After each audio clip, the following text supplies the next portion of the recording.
রাধে রাধে বন্ধুরা, সবাই ভালো আছো? আশা করি সবাই খুব ভালো আছো। আমিও খুব ভালো আছি। আমার একটা নতুন ব্লগে তোমাদের সবাইকে স্বাগত। দেখো, ব্লগটি খুব ভালো লাগবে। দেখো, সকালবেলা উঠে সমস্ত বাসি কাজ করে চা রুটি করেছিলাম, সব খাইয়ে ছেলেকে স্কুল পাঠিয়ে দিয়েছি। সমস্ত কাজ সকালবেলা টুকিটাকি তো অনেকই কাজ থাকে, আর সকালবেলা প্রচুর কাজ থাকে। আর যদি বাচ্চা কাচ্চা থাকে বাড়িতে, আর যদি অসুস্থ এমন একটা মানুষ থাকে, তাহলে তো কাজের আর শেষ নেই। যাই হোক, সব কাজ একা হাতে আমাকে সামলাতে হবে। ওই জন্য আমি সকাল সকালে উঠেছি। যেমন 5টা 5:30টায় আমার উঠতে হয়। তার আগেই ঘুম ভেঙে যায়, দু একদিন তার আগেও উঠি, আমার কোনো ঠিক নেই যেদিন যেমন। যাই হোক, উঠেছি খুব সকাল সকাল। উঠে সমস্ত বাসি কাজ করা হয়ে গেছে, ছেলেকে স্কুলে পাঠিয়ে দিয়েছি চা রুটি খাইয়ে। আর সকালবেলা কি বলো তো, সকালবেলা আমাদের বাড়িতে সেরকম কেউ ভাত খেতে চায় না।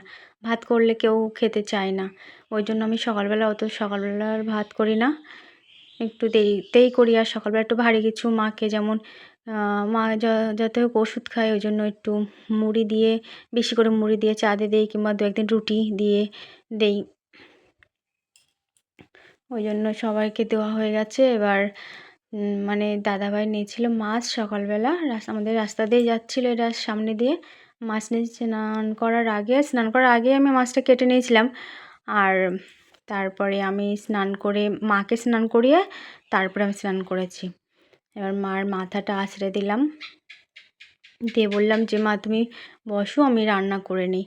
এবার মা কি বলো তো, মাকে আগে রান্না করে তারপর মার স্নান করার কারণ, মা সকালবেলা সেইভাবে তো ভাত খায় না। এবার স্নান করলেই মার খিদে পায়। ওই জন্য মা বলে যে তুমি রান্না করে তারপরে আমার স্নান করাও। কিন্তু আজকে ভাবলাম যে না, আজকে একটু স্নান করিয়ে দিই, তারপরে আমি স্নান করে তারপর রান্না করব। ওই জন্য আমি স্নান করে রান্নাঘরে চলে এসেছি।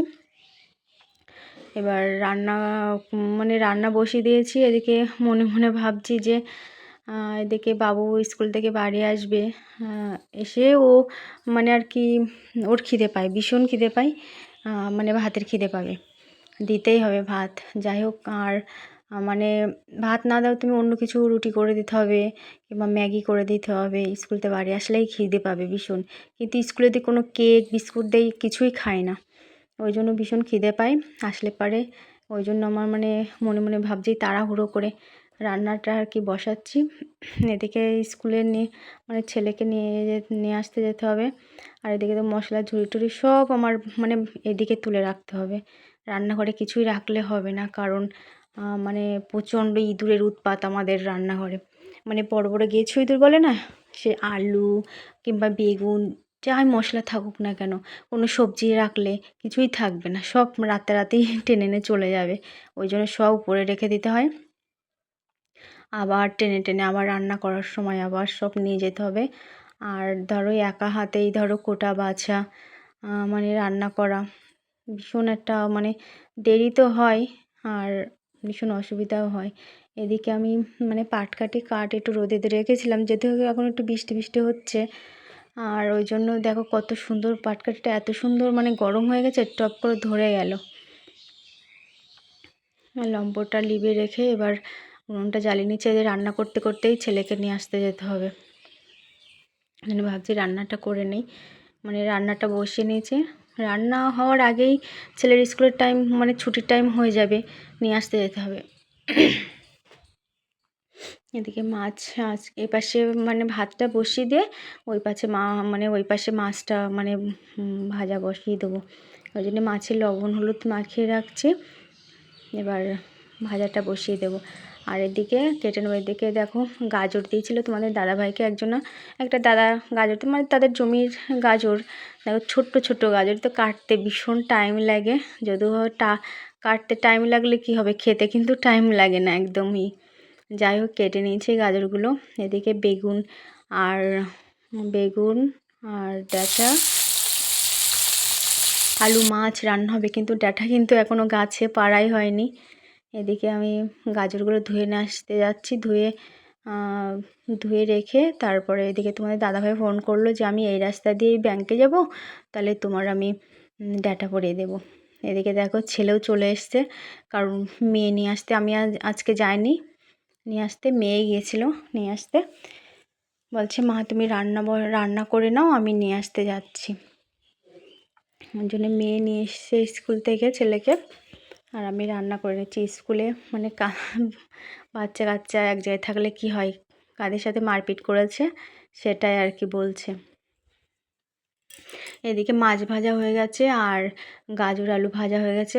শাশুড়ি মা বলছে যে বৌমা আমার খিদে পেয়েছে, তুমি যা হয় একটু ভাজা দিয়ে কিছু দিয়ে আমার খেতে দাও, আমি দরকার হলে আবার পরে খাবো। আমি বলছি ঠিক আছে, তাহলে মাছ ভাজা হয়ে গেছে, ভাজা হয়ে গেছে, তাই দিয়ে তোমার ভাত মেখে দিচ্ছি, তুমি খেয়ে নাও। এদিকে ডাঁটা পাড়া হয়নি বলে আমি বড়ি ভেজে রেখে মানে কড়াটার নিচে লাভিয়ে রেখেছি। আমি বলছি ডাঁটা কে পেরে দেবে। তারপরে মানে সামনের বাড়ির সদা, মানে আমাদের ছেলে সম্পর্কে হয়, ওর বললাম যে দুটো ডাঁটা পেরে দাও। তা আমি এবার ডাঁটা নিয়ে আসতে যাচ্ছি। ও গাছের মাথায় উঠেছে, দেখো গাছের মাথায় উঠে ডাল কেটে দিচ্ছে, আমি আবার সেই ডাঁটাগুলো খুঁটে নেব। গাছে উঠেছে, ছেলে আর আমি এসেছি ডাঁটাগুলো খুঁটে নিতে। ডাঁটাগুলো পেরে নিয়ে বাড়িতে যাব, এখনও কাটবো, ছেলেকে স্নান করাবো। আমার ভাত আর ভাজা, মাছ ভাজা তখন হয়ে গেছে, আর বড়িও ভেজে রেখেছি। তোমার খুব তাড়াতাড়ি হয়ে যাবে। এদিকে দেখো ডাঁটা বাড়ি নিয়ে এসে এবার রান্নাও হয়ে গেছে। যত ছেলে ওইদিকে জ্বালাতন করছে, ওই জন্য আমি মানে অফ ক্যামেরায় আমি রান্নাটা করে নিয়েছি। রান্না হয়ে গেছে, রান্নাঘরটা পরিষ্কার করে ঝাড় দিয়ে নিচ্ছি। ঝাড় দিয়ে, যেহেতু আমরা এখানেই খাওয়া দাওয়া করবো, আর শাশুড়ি মা তো নিচে বসতে পারে না, ওই জন্য মাকে ওখানেই খেতে দেই, আর আমরা এখানেই খেয়ে নেবো। আর এর দিকে মানে জল পড়েছে এতটা, আমার রান্না করতে গেলে এমনি জল তো পড়বেই, আর মানে না মুছলে না ভালো লাগে না। এবার মুছে নিলাম, মুছে নিয়ে এবার জল ভরে নিয়ে এসে রেখেছি। তোমাদের দাদাভাই এখনও বাড়ি আসেনি। আমাদের খাওয়া দাওয়া হয়ে গেছে, এবার ছেলেকে বলছি তোমার দাদাভাই এখনও বাড়ি আসেনি। এবার ছেলের ধরো খাইয়ে দিয়েছি, ছেলের মার তারপরে মেয়ে খাওয়া দাওয়া হয়ে গেছে। এবার বললাম যে ছেলেকে ঘুম পাড়িয়ে দেই, ওই জন্য ডাকছিলাম যে আই বাবা ঘুম পাড়িয়ে দেয়, নাহলে বিকালবেলা না খুব জ্বালাতন করে, আর সন্ধ্যেবেলা বই পড়া হয় না, ওই জন্য ছেলেকে ঘুম পাড়িয়ে আমি উঠে চলে এসেছি। এদিকে মা তো বসেই থাকে সারাদিন, ধরো সেই সকাল থেকে মানে মা একটু ভোরবেলা ধরো সন্ধ্যেবেলা সারাদিন বসে থাকে, সন্ধে আনিক করবে, সন্ধ্যেবেলা সন্ধে আনিক করেই ঘরে চলে যায়, এবার ঘুমিয়ে পড়ে। আর সকাল সকাল উঠে, যে ফার্স্ট সকালে উঠে বাইরে বার করে দেয় সারাদিন, মানে ওখানেই বসে থাকে। মানে দুপুরবেলা যদি বলি মা তুমি একটু ঘরে গিয়ে শোও, কিন্তু শোবে না, সেই ওখানেই বসে থাকে। দেখো যে মানুষটা এক সময় সংসারের সমস্ত হাল নিজের হাতেই ছিল, একটু একটু করে তিল তিল করে এই সংসারটা দাঁড় করিয়েছে, সেই মানুষ আজকে দেখো হিংসে করে কি হবে বলো। মানুষ আজ আছে কাল নেই, আজ সুস্থ তা কাল অসুস্থ। এই জন্য মা বসেই ছিল, আমি বলছি মা এবার এক জায়গায় বসে থাকলে কী হয় বলো তো, পা হাত পা না কেমন ঝেঁঝি ধরে যায়। আমাদের যেমন এক জায়গায় বাবু হয়ে বসলে দেখবো কিছু সময় মানে পা মানে আর চলে না, মানে কেমন যেন একটা ঝেঁঝি ধরার মতো হয়ে যায়। ওই জন্য মাকে বলছিলাম মা তুমি চলো, তোমার একটু মানে মানে হাঁটিয়ে নিয়ে আসি। বলছি তাহলে মা চলো চলো মানে উঠোন দিয়ে একটু হাঁটি, ওই জন্য মাকে হাঁটাচ্ছিলাম, আর খুব ভালোই লাগছিল না। মা খুব বলছে যে না আমার ভালো লাগছে একটু হাঁটতে। আগে কি বলো তো, তোমাদের দাদাভাই কাজে যাওয়ার আগে সকালবেলা বিকালবেলা মানে মাকে হাঁটাতো, কিন্তু এখন কি বলো তো, তোমাদের মা সেইভাবে হাঁটতে চায় না বলে আমি আর হাঁটতে পারছি না, ভালো লাগে না। ওই জন্য আর মানে দাদাভাইকে আর বলি না যে তুমি মানে মাকে হাঁটাও, আমি যখন পারবো তখন আমি মাঝে সাঝে হাঁটাও। ওই জন্য মাকে হাঁটিয়ে নিয়ে বাথরুম করিয়ে বসিয়ে দিয়েছি। আমি বলছি ঠিকঠাক করে সামনে ঝুঁকে বসো না, কারণ ঝুঁকে বসে বসে মাজা হয়ে যাচ্ছে, তুমি একটু চেয়ারে হেলান দিয়ে বসো। মাকে হেলান দিয়ে বসিয়ে দিয়ে আমি আবার সোজা চলে এসেছি ছাদে, কারণ ছাদে মেলে দিয়েছিলাম সর্ষে। সর্ষে যেহেতু সর্ষে ভাঙা মানে ওই গাড়িতে সর্ষে ভেঙেছিল, একটু মানে হাওয়ায় উড়াতে হবে, ওড়ালে যে মানে সাদা সাদা যেগুলো দেখা যাচ্ছে না, এগুলো পরিষ্কার হয়ে যাবে, কিন্তু সে হাওয়া তো সেভাবে হচ্ছে না। আর ওই জন্য মানে রোদে দিয়েছি, আমি হচ্ছে রোদে দিয়ে বস্তা ভরে রাখবো। ভাবছি যে আজকে আর বস্তা ভরবো না, আজকে এইভাবেই থাকবে, মানে রোদ আছে যতক্ষণ এইভাবেই থাক, কালকে আবার রোদে দেবো, দিয়ে আবার বস্তা ভরে দেবো। এদিকে দেখো মানে সর্ষে ভাঙা মেশিনে যেহেতু ডাল ভেঙেছিলাম, এবার ডালের সাথে সর্ষের সাথে না একসঙ্গে হয়ে গেছে। এবার ভাবছি কীভাবে আলাদা করা যায়, সবার কাছে জিজ্ঞাসা করেছি, কেউ বলতে পারিনি। তারপরে আমি ভেবে ভেবে চিন্তা করলাম যে আমার যে সাজি আছে, সাজিতে করে দেখি তো হয় কি। তবু দেখে হচ্ছে, নিচে সর্ষেগুলো বেশি পড়ে যাচ্ছে, দু একটা ডালও পড়ছে, তবুও ওই একটা দুটো ডাল একটু খুঁটে নেওয়া যাবে, কিন্তু বেশিরভাগটা তো পড়ে যাচ্ছে না। দেখো সন্ধে হয়ে গেছে, ঘর বারান্দা ঝাড় দিয়ে ঘরের দূরে জল দিয়ে আমি চলে এসেছি। এদিকে মা বসে আছে, মশা মারা ধূপটা ফুরিয়ে গেছে বলে আমি বলছি ন্যাকড়া পোড়া দিই, তো দেখি মশা চাই কি, ওই জন্য ন্যাকড়া পোড়া দিচ্ছিলাম। এদিকে সন্ধে হয়ে গেছে, ঘরের দূরে জল দিয়ে চলে এসেছি সন্ধে দেখাতে। কী বলতো, মানে প্রত্যেক দিনই আমার মানে বাবু আমার সাথে সন্ধে দেখাতে আসে, এবং এসে ও আমার সাথেই সন্ধে দেখায়। কিন্তু আজকেও দিদি বাড়িতে আছে, ওইদিকে পড়তে যায়নি, ও দিদির সাথেই মানে ওইদিকে আছে, আজকে আর আসেনি এখানে। যাই হোক সন্ধে থেকে চলে এসেছি। এবার মা ধরো সারাদিন বসে আছে এখানে, সন্ধে মানে আহ্নিক করে ঠাকুরের নাম করে তারপরে ঘরে দিয়ে আসতে হয়। মার ঠাকুরের নাম করা হয়ে গেছে, ঘরে দিয়ে আসছি। ঘরে দিয়ে মাকে ফ্যান ছেড়ে দিলাম, ফ্যান ছেড়ে দিয়ে মানে বিকাল অনেকটা জামা কাপড় কেচেছিলাম, আর বিকালবেলা সেগুলো ভাঁজ করাই হয় না আমার বিকালবেলা।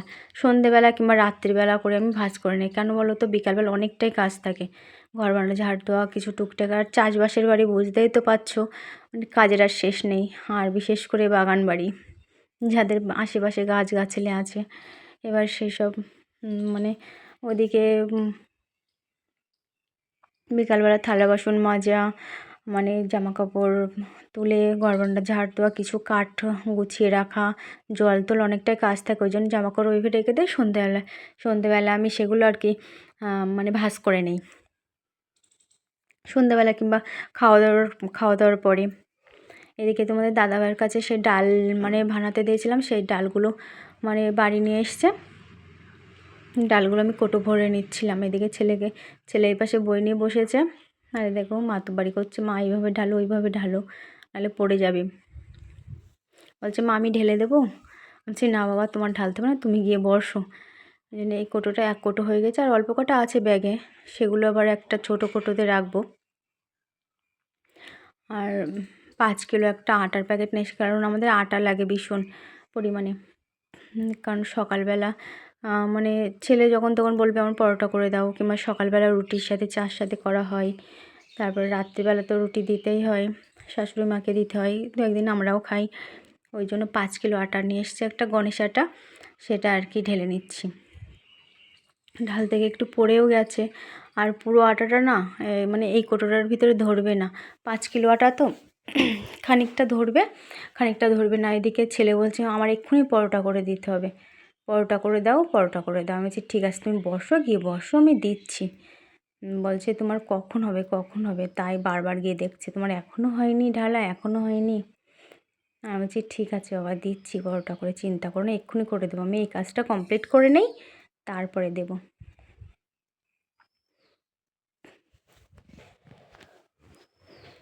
আটাগুলো ঢেলে নিচ্ছে এর ভিতরে, এবার কিছুটা আটা থাকবে, এবার আরেকটা কোটো আছে ছোটো মতো, সেই কোটোটার ভিতরে আটাগুলো আমি রেখে দেবো।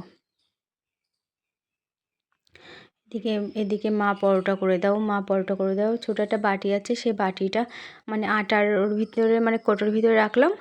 এবার মানে যখন আর কি আটা নেব, তখন এই কোটোতে করে মানে এই বাটি মেপে নিলেই আমার হয়ে যায় আর কি। এবার ডালটা ওখানে রেখে দিলাম, ডাল একটা ছোটো একটা কোটো আছে, সেই কোটোতে ডালগুলো ভরে নেব। এদিকে রাত্রেবেলা পরোটা মানে রাত্রেবেলা ভাত আছে, তরকারি আছে, আর একটু পরোটা করব, ব্যাস, আর রাত্রেবেলা কিছু করা লাগবে না। মানে ছেলে মেয়ে পরোটা করলে ওর আর ভাত খাবে না, পরোটা খেয়েই থেকে যাবে। এদিকে চিনি নিয়ে এসেছিলো, চিনিটুকু কোটোতে ঢেলে রাখলাম। আর এমনই একটা ঘির কোটো আছে, মানে আমি এগুলো কৌটো কিন্তু ঘিয়ের কৌটো, কারণ ঘি নিয়ে এসে সেই কৌটোগুলো আমি গুছিয়ে গুছিয়ে রেখে দিই। তার ভিতরে জিনিসপত্র টুকটাক জিনিস, সংসারে অনেকটাই মানে জিনিসপত্র মানে লাগে, সেই জিনিসগুলো মানে আর কি রেখে দেই। এই যেমন একটা যে ডালটা ঢালছি, এটা কিন্তু আমার একটা ঘির বই মানে কৌটো, সেই কৌটোর ভিতরে আর কি ডালগুলো রেখে দিলাম। এদিকে ডাল পড়ে গেছে, ছেলে বলছে ডাল পড়ে গেছে, তুমি তো, আমি যদি ফেলতাম তাহলে তুমি আমাকে খুব বকতে, এবার তুমি ফেলেছো, তুমি খুঁটবে ডালগুলো। প্রথমে এরকম বলেছে, তারপরে আবার বলছে কি মা, না আমি খুঁটে দেবো তোমার ডাল। আমি বলছি না বাবা, আমার মানে খুঁটে দিতে হবে না, আমি খুঁটে নিচ্ছি ডালগুলো।